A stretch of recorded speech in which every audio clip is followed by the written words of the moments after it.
بڕیارە لە ناوەڕاستی ئەم ساڵەوە مامەڵەی تۆماری خانوبەرە لە هەرێمی کوردستان بدرێت بە کەرتی تایبەت و بە وەژن و سینگەکانی خانوبەرە دەڵێن بە تەواوی بێکار دەبین و دەبێت بچینەوە ماڵەوە، چونکە ئەو کارتەش وەکو سێکتەرەکانی دیکە دەخرێتە ژێر هەژمۆنی کۆمپانیای حیزبی و خاوەنی نووسینگەیەک دەڵێت بەس هەواکە ماوە بیکەن بە پارە.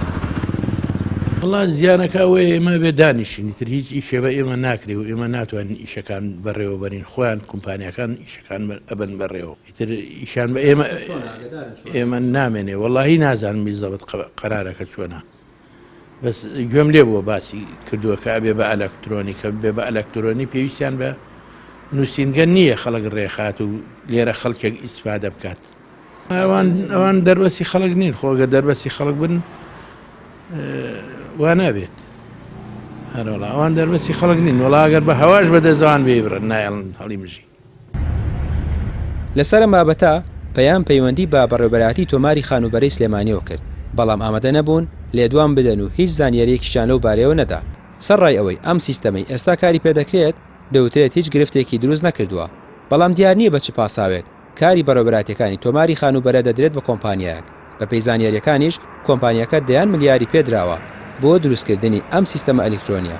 بە دڵنیاییەوە بە بڕوای ئێمە بە سیستەمکردنی کۆی دامەزراوەکان هەنگاوێکی زۆر باشە، بەس بەداخەوە ئەوەی ئەیبینین لە کوردستان بە ناوی کەرتی تایبەتەوە جۆرێک لە قۆرخکاری هێنراوەتە بەرهەم و لە هەر کوێی دنیادا کەرتی تایبەت بۆ ئەوەیە کە کواڵیتی و خزمەتگوزاری بەرز بکاتەوە و بڕی تێچوون کەم بکاتەوە.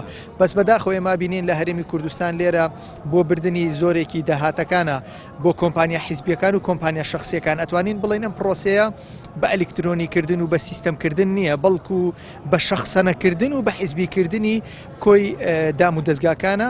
لە ماوەکانی ڕابردوودا بینیمان لە کەرتی تەندروستی، لە کەرتی هاتوچۆ، لە زۆربەی کەرتەکان ئێستا دراوەتە کۆمپانیا حیزبیەکان بۆی بێن قاچاقچێتی و بردننی پارەی هاونیشتیمانیانی هەرێمی کوردستان بە یاسا بکەن. بەداخەوە حکومەتی ماوەبەسەرچوو کە یەکێتی و پارتی بۆ خۆیان بەشیان کردووە، دەستیان ناوەتە قوڕگی کەرتی گشتی و کردویانە بە قوربانی بۆ کەرتی تایبەت و کۆمپانیەکانی حیزب.